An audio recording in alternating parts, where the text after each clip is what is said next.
Hello football প্রেমী বন্ধুরা, সবাইকে স্বাগতম। বিশ্বকাপের নকআউট পর্বে আজ মুখোমুখি হচ্ছে ইউরোপের দুই শক্তিশালী দল, স্পেন এবং অস্ট্রিয়া। একদিকে বল দখল, দ্রুত পাসিং আর তরুণ তারকাদের নিয়ে দুর্দান্ত ছন্দে থাকা স্পেন, অন্যদিকে রাল্ফ রাঙ্নিকের হাই প্রেসিং ফুটবলে আত্মবিশ্বাসী অস্ট্রিয়া।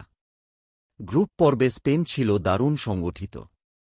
শক্তিশালী ডিফেন্স, নিয়ন্ত্রিত মিডফিল্ড এবং আক্রমণে ধার, সব মিলিয়ে তারা এখনও পর্যন্ত নিজেদের অন্যতম ফেভারিট হিসেবে প্রমাণ করেছে।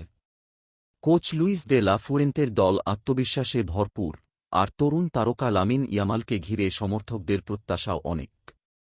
অন্যদিকে অস্ট্রিয়াকে মোটেও হালকাভাবে নেওয়ার সুযোগ নেই। তাদের প্রেসিং ফুটবল, দ্রুত কাউন্টার অ্যাটাক এবং লড়াকু মানসিকতা যেকোনো বড় দলকে সমস্যায় ফেলতে পারে।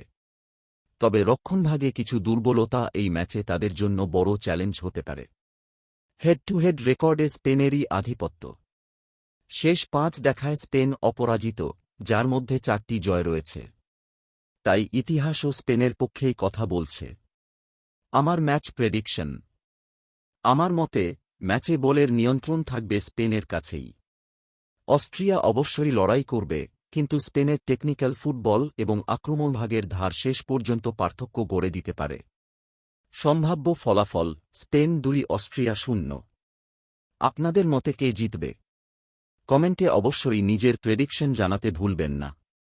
আর এমন আরও বিশ্বকাপ আপডেট, প্রিভিউ ও প্রেডিকশনের জন্য স্পোর্ট এরিনা বাংলাকে অবশ্যই ফলো করুন।